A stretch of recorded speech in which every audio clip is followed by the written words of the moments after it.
Hello and welcome. नहीं हुआ? अरे यार।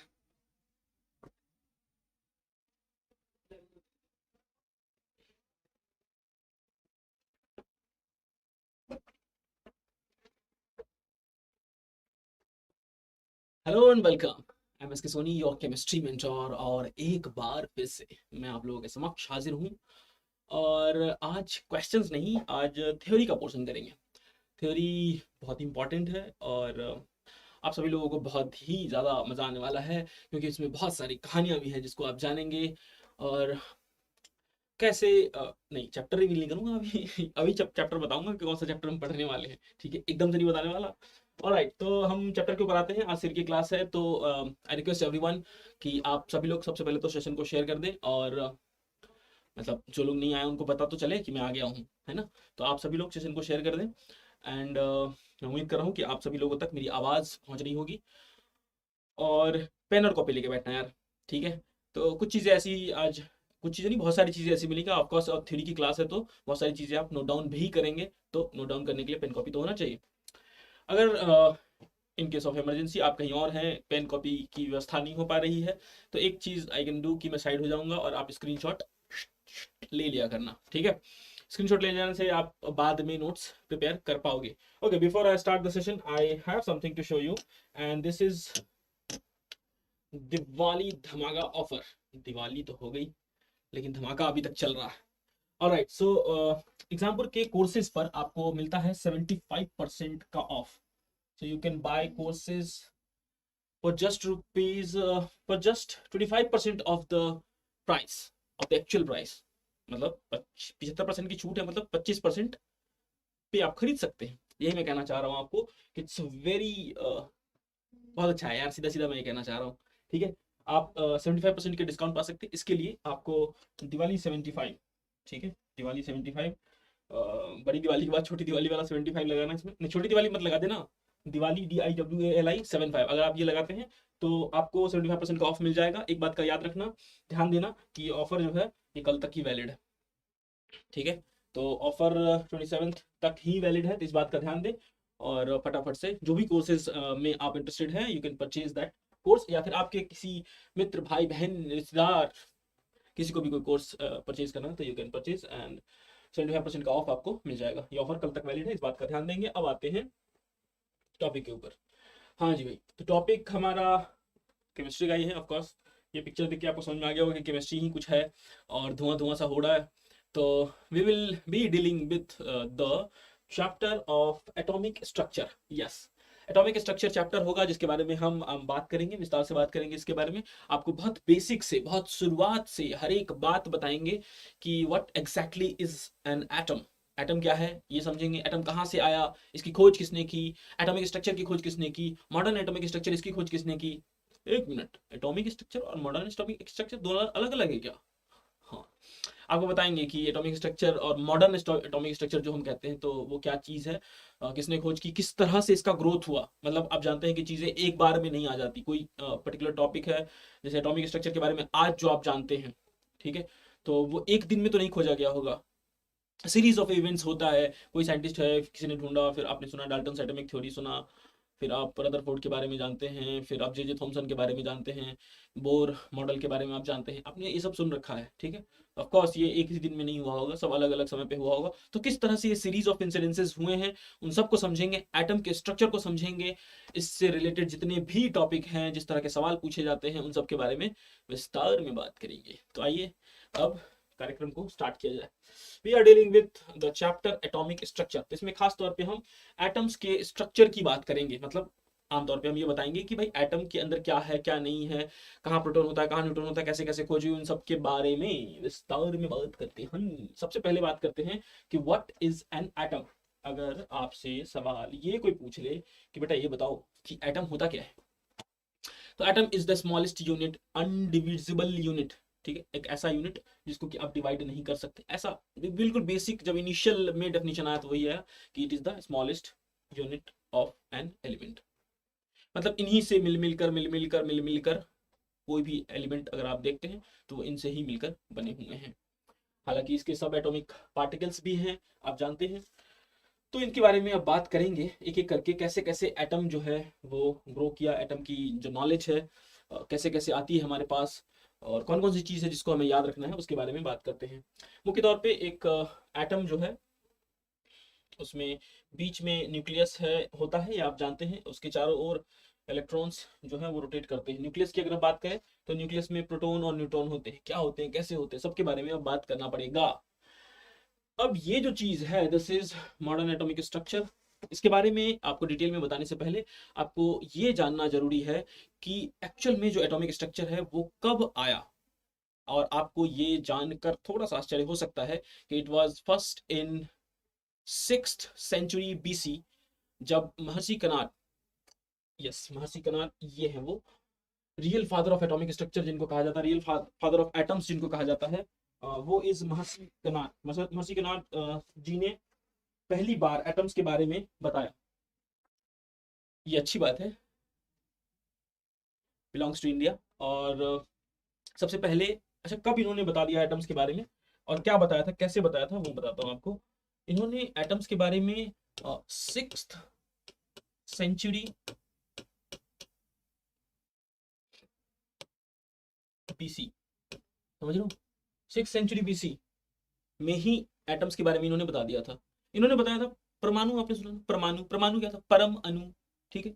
तो परमाणु के बारे में इन्होंने 6th सेंचुरी बीसी में ही बता दिया था। मैं इस पे जोर क्यों दे रहा हूं, क्योंकि अब हम जब पढ़ते हैं तो इन सब चीजों को भूल जाते हैं, महत्व नहीं देते इन सब चीजों को, बट एक्चुअल में इट इज ट्रू। महर्षि कनाद जो थे उन्होंने एटम के बारे में बता दिया था, बहुत पहले बता दिया था, ठीक है, 6th सेंचुरी बीसी में बता दिया था। आपको बताऊंगा अभी कि जब पहली बार एटॉमिक स्ट्रक्चर, जब एटॉमिक स्ट्रक्चर आप पढ़ते हो, जैसे आप डाल्टन एटॉमिक थ्योरी पढ़ते हो, तो वो कब आया, बहुत बाद आया, इसके बहुत बाद आया है। लेकिन ये सब खैर, ये भी बात सच है कि आपके पेपर में ये नहीं पूछेगा।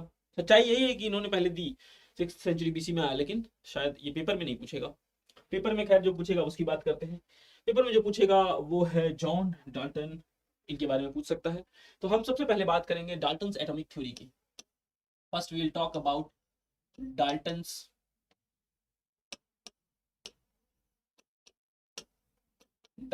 Atomic theory.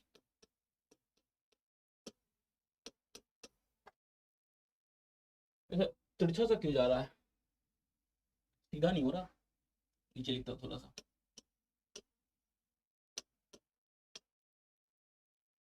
Dalton atomic theory, ठीक है भाई। तो we are dealing with now the Dalton's atomic theory. What is Dalton atomic theory? John Dalton, इन्होंने एक थ्योरी दी एटम के बारे में। पहली बार अगर किसी ने एटम के बारे में बात की मॉडर्न में, पहली बार अगर किसी ने एटम के बारे में बात की, मॉडर्न टेक्नोलॉजी की बात कर रहे हैं, मॉडर्न स्ट्रक्चर की बात कर रहे हैं, तो पहली बार अगर किसी ने बात की तो वो थे जॉन डाल्टन। ऐसा नहीं है कि एटम की खोज, एटम का नाम, पहली बार जो वर्ड है ये किसने कॉइन किया, इन्होंने कॉइन नहीं किया, ये अलग साइंटिस्ट। इन्होंने थ्योरी दी एटम के बारे में, हालांकि इन्होंने बहुत कुछ नहीं बताया, जो महर्षि कनाद ने पहले बता दिया था वही चीज इन्होंने फिर से बता दिया, ठीक है। और इन्होंने कब बताया, मैं आपको ईयर भी बताता हूँ, थोड़ा सा ईयर याद नहीं करना आपको, लेकिन जानकर आपको थोड़ा सा ये लगेगा, पता चलेगा कि कहाँ कहाँ क्या क्या हुआ, है ना। मतलब एक बार तो आप ये भी रिलेट कर सकते हैं कि हम कहाँ थे उस समय, मतलब वी इंडियंस कहाँ थे हम लोग। तो हम लोग ऐसे सोचेंगे कि अच्छा 1757 में, तो 1757 में ही हम गुलाम होना शुरू हो चुके थे। बैटल ऑफ प्लासी हुआ था ना, 1757 में हुआ था, हाँ। 1757 में बैटल ऑफ प्लासी हुआ था, रॉबर्ट क्लाइव और सिराजुद्दौला, हाँ, इनके बीच में हुआ था, आप जानते हो। तो 1757 से तो हम गुलामी की जंजीरों में आ चुके थे, मतलब हम अच्छे खासे गुलाम बन चुके थे यहाँ पर आके, ठीक है। और उस समय 1808 में डाल्टन्स एटॉमिक थ्योरी आती है, और इसमें यह बताया जाता है कि जो भी सब्सटेंस है, जो भी मैटर है, वो एक सबसे छोटे यूनिट से बना हुआ है, उसको हम एटम कहते हैं, ठीक है। आपको मैं एक बात बताता हूँ। पहली बात की एटम जो है, पहली बात की एटम शब्द जो है, अगर हम बात करें एटम, अच्छा इन्होंने नहीं बताया, हालांकि मैं एटम के बारे में पहले ही यहाँ पर बता सकता था, क्योंकि वहां नहीं बताया इसलिए मैं यहाँ लिख दे रहा हूँ कि एटम जो है एक्चुअल में किस शब्द से बना हुआ है।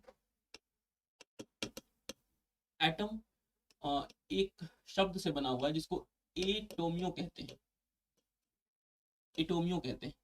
अब एटोमियो क्या होता है, एटोमियो का मतलब होता है अनडिवाइडेड। बात समझ में आ गई? ऐसी चीज जिसको डिवाइड नहीं किया जा सकता, इसी को हम एटोमियो कहते हैं। एटोमियो किसको कहते हैं? जिसको डिवाइड नहीं किया जा सकता, उसी को एटोमियो कहते हैं। एटम वहीं से आया है, ठीक है। खैर मतलब इन्होंने नहीं लिखा ये चीज, इन्होंने नहीं बताया, इसलिए मैं यहाँ पे नहीं लिखा, ठीक है। तो बात आते हैं 1808 में जब डाल्टन्स एटॉमिक थ्योरी आती है। इन्होंने बताया, यही बात बताया कि एटम जो है, कोई भी मैटर जो है, ठीक है, किसी भी तरह का कोई भी मैटर है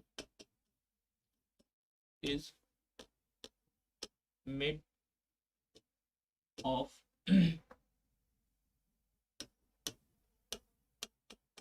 स्मॉलेस्ट पार्टिकल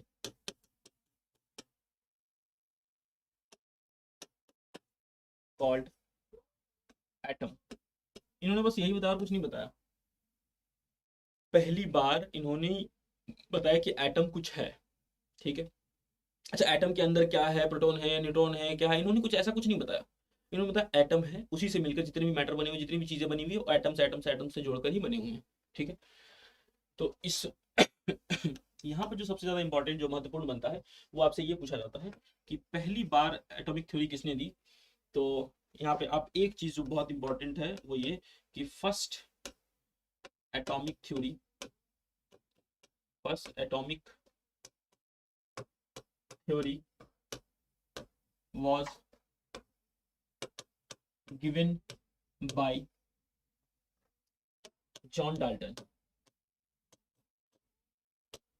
ठीक है। फर्स्ट एटॉमिक थ्योरी जो किसी ने दी वो थे जॉन डाल्टन। तो इसमें यही इंपॉर्टेंट है जो पूछा जाता है ना। तो आपसे ईयर नहीं पूछा जाएगा, वो मैंने बता दिया, बस ईयर आपसे नहीं पूछा जाएगा। बस आपसे ये इंपॉर्टेंट है जो पूछा जाएगा कि फर्स्ट एटॉमिक थ्योरी किसने दी, तो जॉन डाल्टन ने दी। इसी बात का आपको याद रखना है, ठीक है। तो डाल्टन्स एटॉमिक थ्योरी जो हम अभी पढ़ रहे हैं, इसमें मैंने आपको बताया it was in 1808 and it was the first atomic theory which was given by John Dalton। Mercy Connaught के बारे में भी आपको बता चुका हूं। आगे बढ़ते हैं। अब नेक्स्ट टॉपिक जो है वो है, हमने अभी तक जो पढ़ा है वो डाल्टन्स एटॉमिक थ्योरी पढ़ा। जॉन डाल्टन ने जो एटॉमिक थ्योरी दी उसके बारे में आपको बताया। अब आगे बढ़ते हैं। नेक्स्ट है जे जे थॉम्सन। इसके बाद जे जे थॉम्सन नाम के एक साइंटिस्ट हुए, जे J Thomson.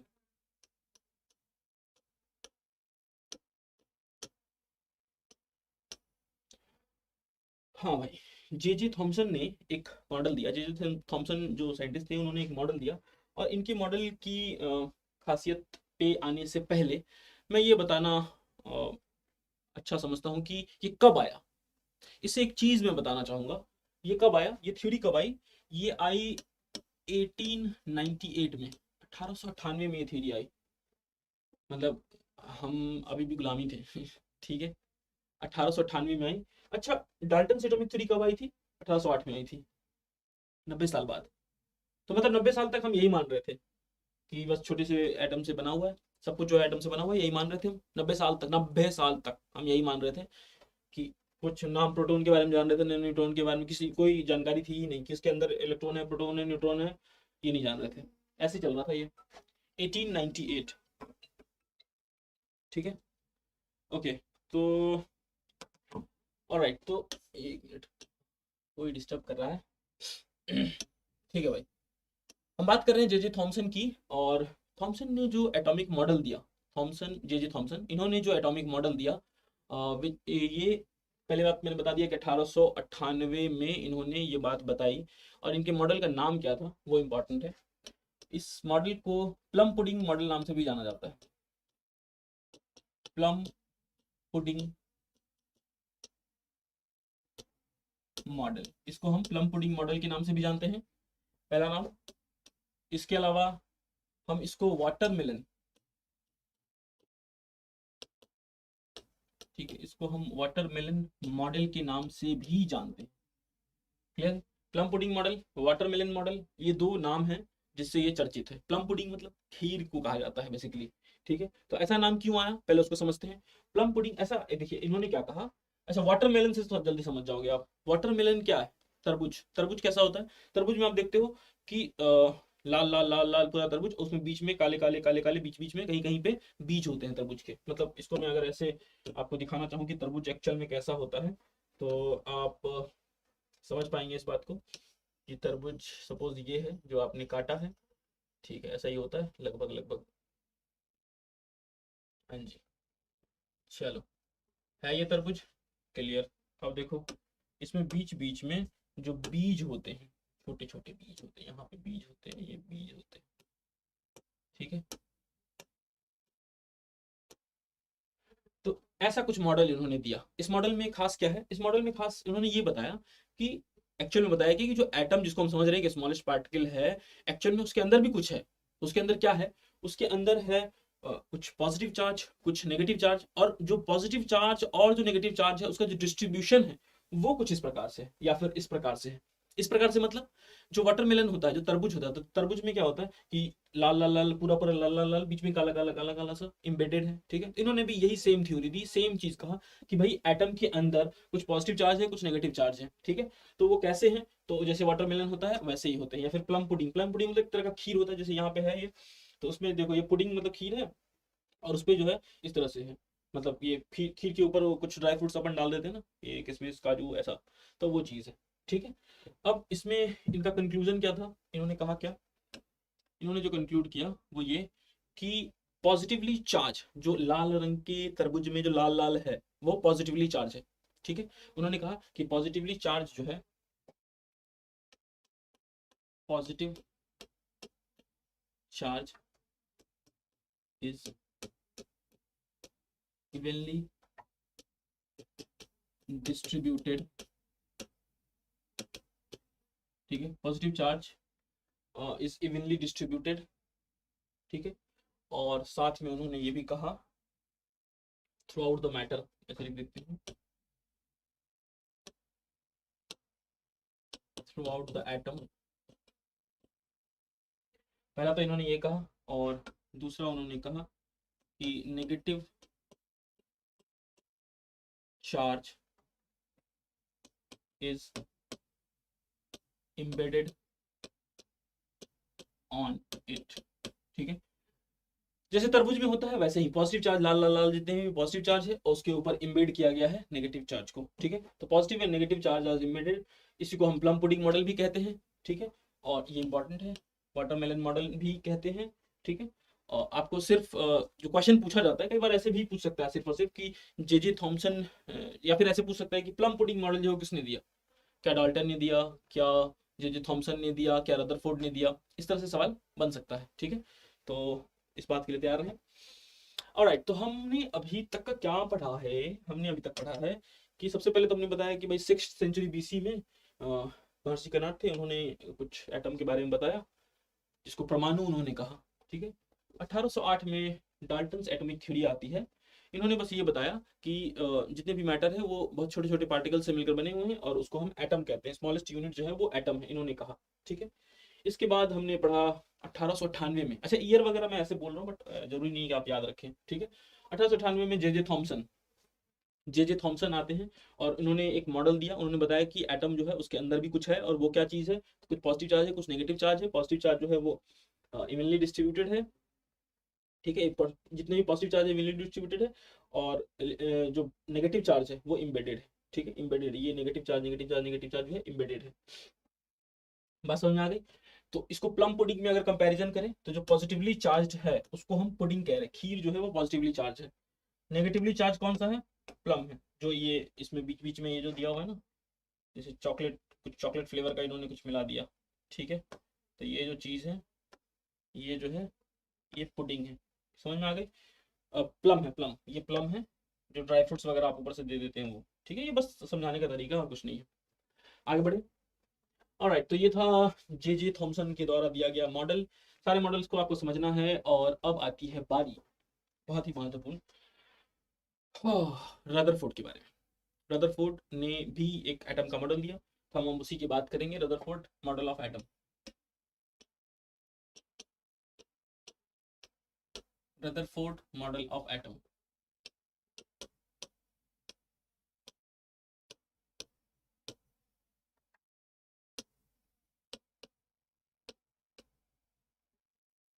Rutherford model of atom.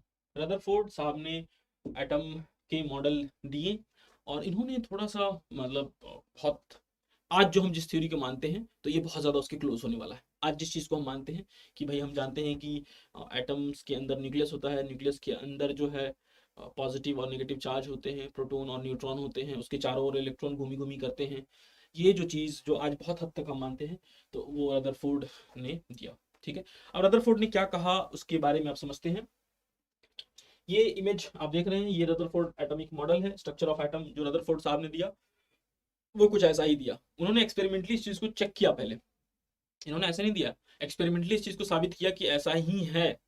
अब एक्सपेरिमेंट कैसे किया उसके बारे में आपको बताएंगे, मतलब अगले पन्ने पर आपको ये पूरे एक्सपेरिमेंट के बारे में मैं समझाऊंगा कि रदरफोर्ड ने जो एटम का स्ट्रक्चर दिया उसमें किस तरह का एक्सपेरिमेंट किया, गोल्ड फॉइल एक्सपेरिमेंट किस तरह था, अल्फा स्कैटरिंग एक्सपेरिमेंट किसको कहते हैं, उसके बारे में हम बात करेंगे। पहले मैं बताता हूँ कि रदरफोर्ड ने ये जो एटम का मॉडल दिया वो कब दिया, 1911 में दिया। ठीक है, सोचो कि कितने सालों तक, मैं बस इतना ही बताना चाह रहा हूँ, कितने सालों तक हम ये मानते रहे कि plum pudding model was correct. 1898 से 1911, 13 साल तक कम से कम ये मानते रहे होंगे कि यही मॉडल है। ठीक है, खैर 1911 की अगर हम बात करें तो 1911 में क्या चल रहा था इंडिया में, हम हाँ, मतलब मस्त तरीके से गुलाम थे। ठीक है, और गुलामी की जंजीरें जकड़ रही थी। आई गेस 1911 में जन गण मन पहली बार गाया गया था। गांधी जी तो आए भी नहीं थे, 15 में गांधी जी आएंगे, अभी तो गांधी जी भी नहीं आए। खैर व्हाटएवर, रदरफोर्ड मॉडल एटम क्या कहता है, इन्होंने एक एक्सपेरिमेंट किया which was alpha scattering experiment. Alpha scattering experiment क्या है, पहले उसको मैं थोड़ा सा समझाता हूँ, फिर उसके बाद पिक्चर में आपको दिखाएंगे। देखिए, अल्फा स्कैटरिंग एक्सपेरिमेंट कुछ इस प्रकार से था, जिसमें कि उन्होंने क्या किया, अ, वो बम्बार्डिंग की उन्होंने। किस तरह की बम्बार्डिंग की, देखो, एक गोल्ड फॉइल लिया, उस पे बम्बार्डिंग की, और उस बम्बार्डिंग में उन्होंने क्या पाया, उन्होंने ये पाया कि पूरा का पूरा जो एटम होता है, ठीक है, एटम जो है वो पूरा का पूरा खाली है। देखो इतना खर्चा करके यही पता किया कि पूरा का पूरा एटम खाली है।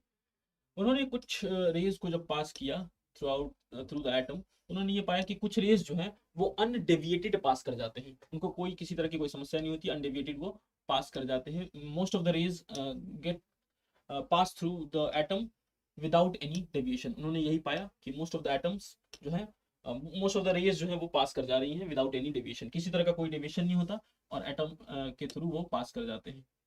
बात समझ में आ गई, ज्यादातर जो है वो एटम्स के थ्रू पास हो जा रहे हैं विदाउट एनी डेविएशन। कुछ ऐसे थे जो यहां से पास किए और गॉट लिटिल बिट डेविएटेड। ठीक है, कुछ ऐसे मिले जो थोड़ा बहुत डेविएट हुए। ठीक है, कुछ ऐसे मिले जो थोड़ा बहुत डेविएट हो गए, अपने पाथ से डेविएट हो गए। कुछ हजारों में एक ऐसा मिला जो गया और टकरा के वापस आ गया ऑन द सेम पाथ, गया और टकरा के वापस आ गया।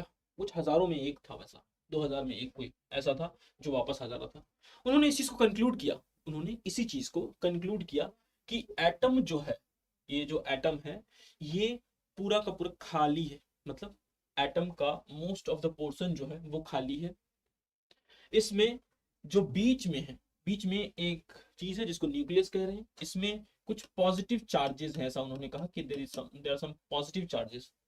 ठीक है, तो उन्होंने जो कंक्लूड किया वो यही किया कि एटम्स के अंदर जो है बीच में ही सारा मास है, एटम के अंदर ही सारा मास है। पहली बात उन्होंने ये बताया, और दूसरी बात ये बताया कि बाकी सारी जगह जो खाली है। और प्रमाण के तौर पे ये सामने है आपके कि जितनी भी रेज पास कर रही थी, जितनी भी रेज पास कर रही थी वो अनडेविएटेड जा रही थी, और कुछ ऐसी थी जो डेविएट कर रही थी थोड़ा बहुत, और कुछ ऐसी थी जो पाथ वापस आ जा रही थी। तो इससे उनको कंक्लूड किया कि बीच में कुछ तो है। नहीं पता चलता ऐसा कि पूरा का पूरा एटम उसमें बीच में पार कर रहे हैं, इधर उधर कहीं कुछ एरो रेस दे रहे तो वो जा रहा है, जब बीच में बिल्कुल दे रहे हैं तो बिल्कुल वापस आ जा रहा है, तो मतलब बीच में कुछ है जो टकरा के आ रहा है, वो पॉजिटिव चार्ज है। ठीक है, तो अब इसके कंक्लूजन की बात करते हैं, लेकिन उससे पहले I will have some water. यहाँ तक में अगर कोई समस्या है तो डू लेट मी नो, आप लोग मुझे बता सकते हैं कि if any of you have any problem, बताइए।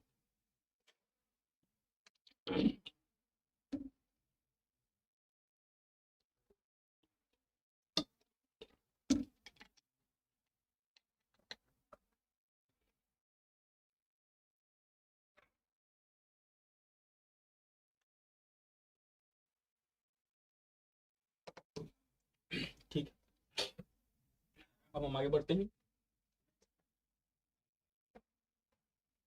पहले तो यहाँ पे कंक्लूजन लिख लेते हैं, तब आगे बढ़ेंगे।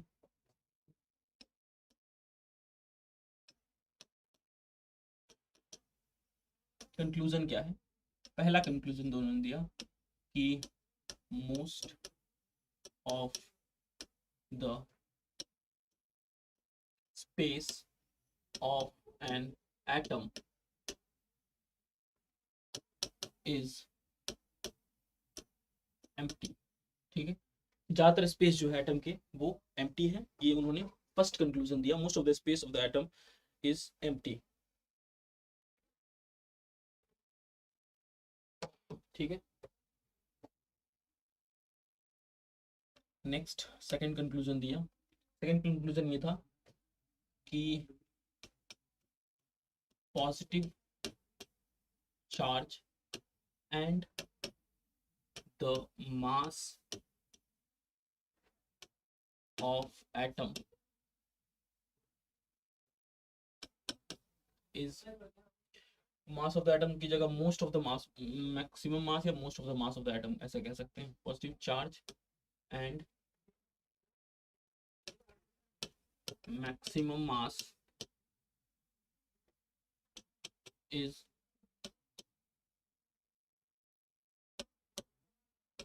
concentrated at center। ठीक है, ज्यादातर मास और पॉजिटिव चार्ज जो है वो सेंटर पे कंसंट्रेटेड है, ऐसा उन्होंने कंक्लूजन में लिखा। ये कंक्लूजन कौन सा एक्सपेरिमेंट का था? Alpha scattering experiment, alpha scattering experiment जो इन्होंने किया। अब यही वो स्ट्रक्चर है जो उन्होंने दिया। अब ये जो स्ट्रक्चर है इससे थोड़ा सा भिन्न नजर आता होगा आपको, आपको ऐसा लगता होगा कि ऐसा इसमें ऐसा, एक्चुअल में 3D स्ट्रक्चर है, ये 3D स्ट्रक्चर है। मतलब आप जो स्ट्रक्चर पढ़ते हैं, ठीक है, अभी जैसे आप बोर मॉडल आगे चल के पढ़ोगे आप, तो बोर मॉडल में आप देखते हो ना ऐसा होता है, ऐसा बन गया यार।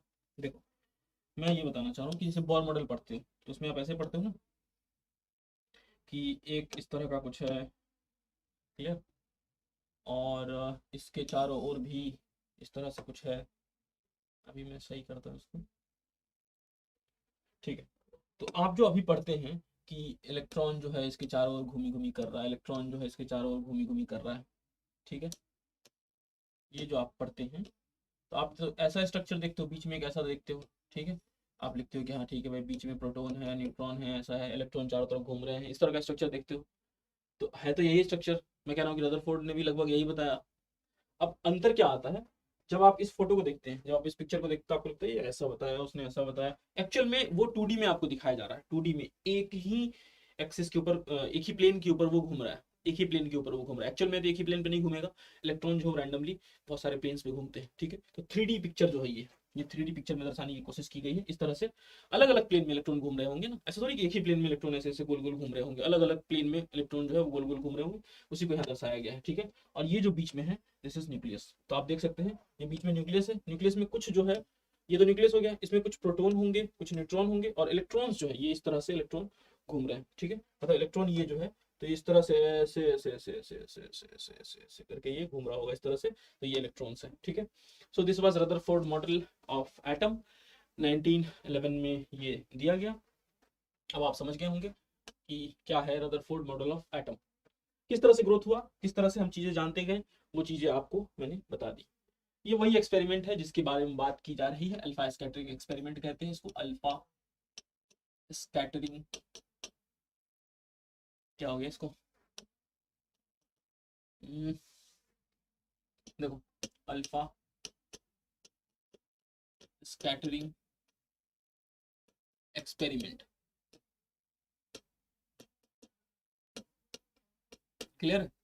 तो this is alpha scattering experiment. इस एक्सपेरिमेंट में उन्होंने किया क्या, उन्होंने लिया एक गोल्ड फॉइल, गोल्ड फॉइल, ये देखो ये गोल्ड फॉइल लिया उन्होंने। गोल्ड फॉइल लेने के बाद उन्होंने कुछ बीम ऑफ अल्फा पार्टिकल, ठीक है, गोल्ड फॉइल लिया, कुछ दूरी पर रखा, और उन्होंने बम्बार्डिंग की। बम्बार्डिंग किस चीज से की, उन्होंने अल्फा पार्टिकल से बम्बार्डिंग की, ठीक है। अच्छा, आपके मन में सवाल उठ रहा होगा ना कि अल्फा पार्टिकल क्या होता है, मतलब सुनते तो बहुत बार आए लेकिन होता क्या एग्जैक्टली अल्फा पार्टिकल, अभी बताऊंगा, ठीक है। बता देता हूँ, पहले इसको समझ लीजिए कि अल्फा पार्टिकल एक्सपेरिमेंट में हुआ क्या, कि उन्होंने एक गोल्ड फॉइल लिया, ठीक है, ये है वो गोल्ड फॉइल जो उन्होंने लिया, मतलब एक पतली सी स्ट्रिप ली गोल्ड की, सोने की ली, और उस पर उन्होंने बम्बार्डिंग की। बम्बार्डिंग किस चीज से की? तो अल्फा पार्टिकल से बम्बार्डिंग की। तब उन्होंने देखा कि कुछ तो अनडेविएटेड जा रहे थे, कुछ तो अनडेविएटेड जा रहे थे, जैसे भेजा वैसे चला गया। लेकिन कुछ ऐसे थे जो अपने पाथ से डिविएट हो गए थे, कुछ तो सीधा सीधा चला गया, कुछ जो है वो थोड़े तिरछे हो गए, और कुछ ऐसे हुए जो वापस आ गए। ठीक है, तो इसी पे उन्होंने कहा कि सेंटर पे जो है वो पूरा चार्ज सेंटर पे है। ठीक है, अब इसी में बात करते हैं कि व्हाट इज अल्फा पार्टिकल।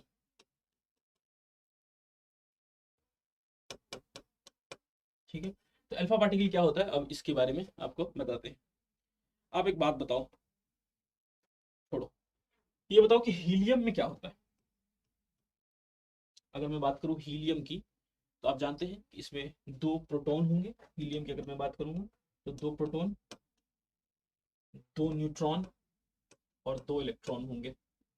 ऐसा होता है हीलियम में।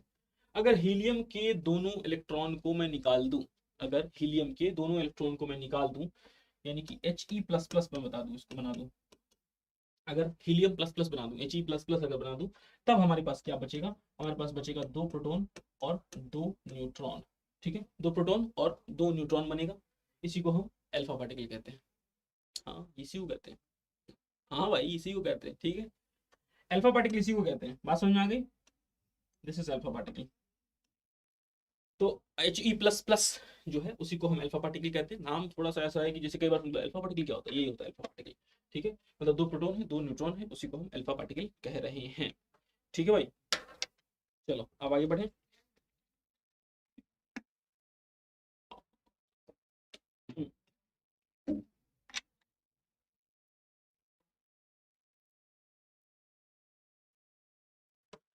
चलो अब कंक्लूजन पे आते हैं। कंक्लूजन, अच्छा कंक्लूजन तो मैंने लिखवा ही दिया है, हेडिंग फिर भी है तो लिखवा देते हैं भाई। कंक्लूजन नंबर 1 क्या है? अल्फा स्कैटरिंग एक्सपेरिमेंट का कंक्लूजन नंबर 1 क्या है? Most of the space,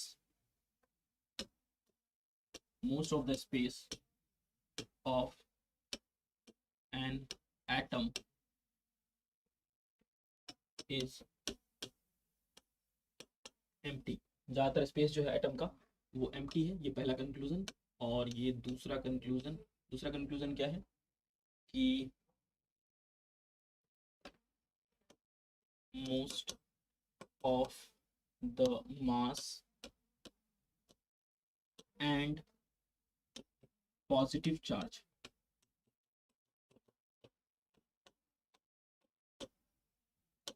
is concentrated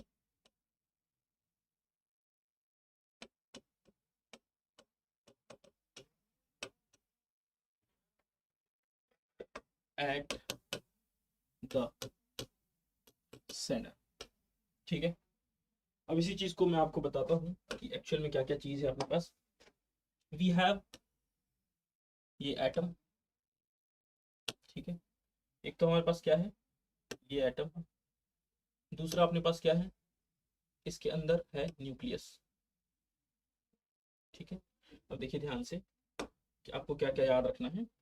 आपको ये पता होना चाहिए कि इसके अंदर होता है प्रोटॉन और इसके अंदर होता है एक न्यूट्रॉन। ठीक है, तो प्रोटॉन होगा और न्यूट्रॉन होगा, वो इसके अंदर होगा। इसको हम कहते क्या है? This is called nucleus. ठीक है, ये न्यूक्लियस है। इसके अंदर जो पी और एन है वो क्या है? पी जो है वो प्रोटॉन है और एन जो है वो न्यूट्रॉन है। ठीक, अब ये बात आपको जानकारी में होनी चाहिए कि प्रोटॉन जो है, ठीक है, अगर अगर आगे चल के आप पढ़ोगे कि भाई एटॉमिक नंबर क्या होता है, आगे चल के आप जानते हो कि there something called atomic number. ठीक है, तो एटॉमिक नंबर जो है वो एटॉमिक नंबर जो है वो एक्चुअल में इसी के बराबर होता है। Atomic number is equal to number of protons. ठीक है, नंबर ऑफ प्रोटॉन्स जो है वही एटॉमिक नंबर बनता है। और आगे चल के आप जानोगे कि what is atomic mass, atomic mass क्या होता है, तो नंबर ऑफ प्रोटॉन और नंबर ऑफ न्यूट्रॉन, इनको जोड़ दो तो उसको हम एटॉमिक मास कहते हैं। वो सब किस में है, न्यूक्लियस में है। इलेक्ट्रॉन कहाँ घूमी घूमी करते हैं, इलेक्ट्रॉन यहाँ पर घूमी घूमी करते हैं। बात समझ में आ गई। अभी तक हमने यही पढ़ा, एटम के स्ट्रक्चर को बस जाना है और वो इस तरह से होता है।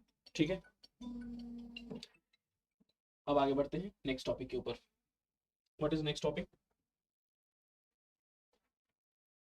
Next topic is electron.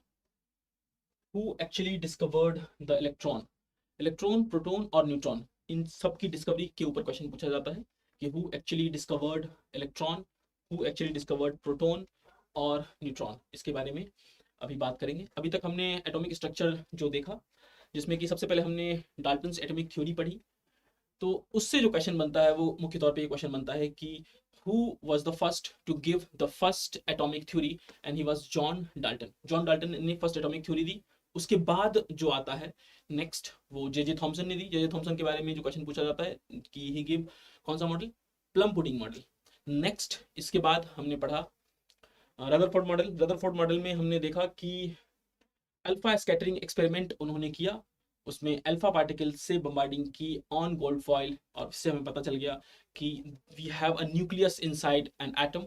उस एटम के अंदर, हमारे अंदर न्यूक्लियस भी होता है, और उस न्यूक्लियस में होता है प्रोटॉन और न्यूट्रॉन और इलेक्ट्रॉन। इलेक्ट्रॉन बाहर में घूम रहा होता है। अब उसी के बारे में बात एक एक करके करते हैं कि भाई इलेक्ट्रॉन जो है, इलेक्ट्रॉन, अब हम इसी के बारे में बात करेंगे कि जो इलेक्ट्रॉन है, और इसके बारे में क्या क्या चीजें हैं जो जाननी है। जैसे कि इलेक्ट्रॉन का मास कितना होता है, ठीक है, इलेक्ट्रॉन पे चार्ज कितना होता है, इलेक्ट्रॉन की खोज किसने की। तो ये कुछ क्वेश्चन है जो पूछे जाते हैं। सबसे पहले इलेक्ट्रॉन की खोज किसने की? इलेक्ट्रॉन की जो खोज करता माने जाते हैं वो है जे थॉमसन। ठीक है, जे थॉमसन। ठीक है, जे थॉमसन ने इलेक्ट्रॉन की खोज की। इसके बाद इलेक्ट्रॉन के मास के बारे में पूछा जाता है। मास क्या होता है? Mass of electron is 9.1 into 10⁻31 kg। ठीक है, ये मास ऑफ इलेक्ट्रॉन है, तो बहुत कम है नहीं। 9.1 इंटू 10⁻31 माइनस है, -31, ये मास ऑफ एन इलेक्ट्रॉन। ठीक है, आपसे पूछा जाता है कि चार्ज कितना होता है, चार्ज ऑफ एन इलेक्ट्रॉन कितना होता है? चार्ज ऑफ इलेक्ट्रॉन कितना होता है? 1.6 इंटू 10⁻19 कूलम। ठीक है, ये चार्ज होता है किसी इलेक्ट्रॉन के ऊपर। ये पूछा जाता है आपसे, मास पूछा गया, मास, चार्ज और खोज किसने की, ये मुख्य तौर पे पूछा जाता है इलेक्ट्रॉन के बारे में। ये इतनी जानकारी, ये बेसिक जानकारी है जो कम से कम होनी चाहिए। इसी प्रकार से आपको प्रोटॉन के बारे में भी पूछा जाता है, इसी प्रकार से आपको न्यूट्रॉन के बारे में भी पूछा जाता है, तो ये जानकारियां होनी चाहिए। ठीक है भाई, मैं उम्मीद कर रहा हूँ कि यहाँ तक में कोई समस्या नहीं होगी। ठीक है, चलिए नेक्स्ट टाइम। अच्छा, चार्ज जो है भाई याद रखिएगा कि इलेक्ट्रॉन पे है तो नेगेटिव चार्ज होगा, ये चीज प्रोटॉन पे होगा तो पॉजिटिव में आंसर देंगे, वैल्यू वही रहेगी लेकिन। ठीक है, इलेक्ट्रॉन के बारे में आपने जान लिया, अब जानिए प्रोटॉन के बारे में।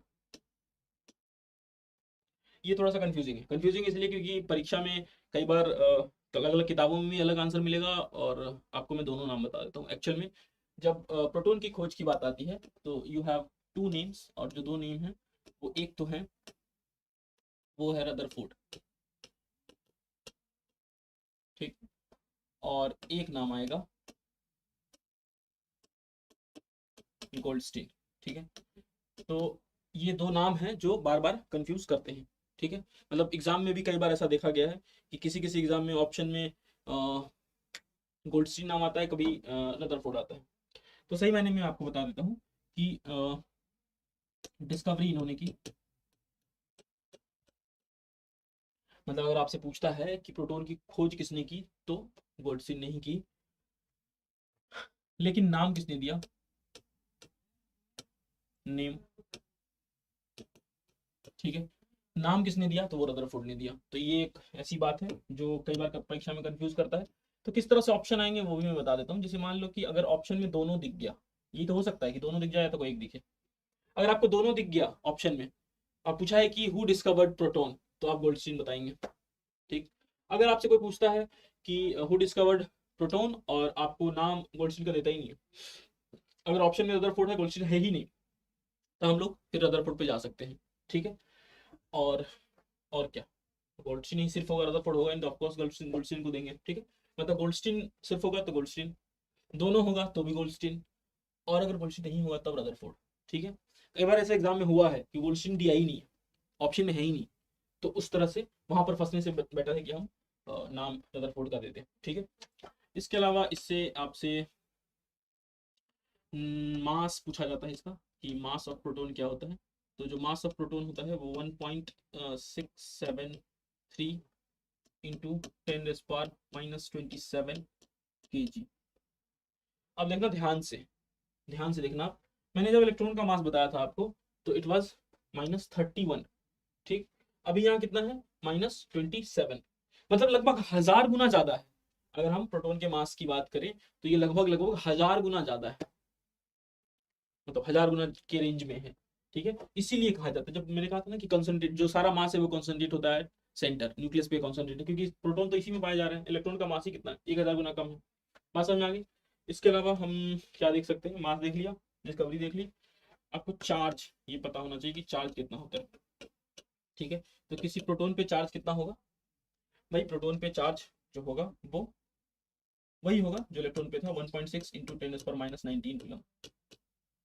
ठीक है, चार्ज वही रहेगा। बस वहां देखना ध्यान से कि मैंने नेगेटिव लगाया था या नेगेटिव नहीं लगा रहा हूँ। ठीक है, तो ये पॉजिटिव चार्ज और वो नेगेटिव चार्ज था। ठीक है, प्रोटॉन वैसे भी पॉजिटिवली चार्ज होते हैं, तो इस बात को आप लिख भी ले कि ये जो है ये पॉजिटिवली चार्ज्ड। ठीक है, ये पॉजिटिवली चार्ज है। जबकि हम बात करें इलेक्ट्रॉन की, आप इसके बारे में लिख लें कि इट इज नेगेटिवली चार्ज्ड। ठीक है, ये कैसे होते हैं, ये नेगेटिवली चार्ज होते हैं। चलो, अब फटाफट से मैं न्यूट्रॉन के बारे में बताऊं और फिर आज के सेशन को विराम देंगे। ठीक है भाई, चलिए, सबसे पहले कि इस पे कोई चार्ज नहीं होता, नो चार्ज। ठीक है, तो इसको मैं ऐसे लिख दूं कि इट इज न्यूट्रल।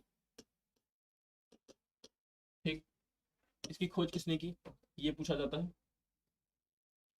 तो न्यूट्रॉन वो की खोज किसने की, जेम्स चैडविक ने।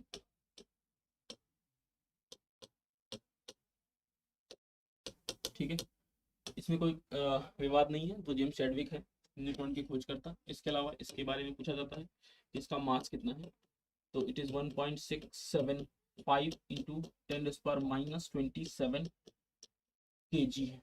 ठीक है, अगर इसमें पूछता है कि भाई चार्ज क्या है, तो वो 0 है। मैंने पहले बता दिया कि ये न्यूट्रल है, जेम्स चैडविक ने इसकी खोज की, और मास जो है वो 1.675 है।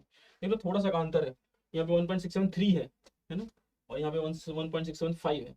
तो न्यूट्रॉन अगर सबसे भारी पूछा, मास में अगर सबसे ज्यादा अगर पूछा, तो सबसे ज्यादा न्यूट्रॉन का होगा, उससे कम प्रोटॉन और उससे कम इलेक्ट्रॉन। बात समझ में आ गई। Alright, so this is it. तो आज की क्लास को मैं यहीं पर फाइंड करता हूँ, और before I leave this class I have something for you again. अगर आप में से किसी ने बाद में ज्वाइन किया है, जिनको अभी पता चला है, तो मैं आपको बता दूं कि example is providing you 75% discount on any courses you purchase from the example application. 75% की ऑफ मिल जाएगी। उसके लिए आपको जो कोड लगाना है वो दिवाली 75, DIWALI। दिवाली खत्म हो गई, लेकिन ये ऑफर अभी भी वैलिड है, कल तक है, यानी कि 27 अक्टूबर तक आप ये अवेल कर सकते हैं। Alright, so this is it. आज की क्लास को यहीं पर विराम देते हैं। अब मिलते हैं अगली क्लास में, तब तक के लिए जय हिंद।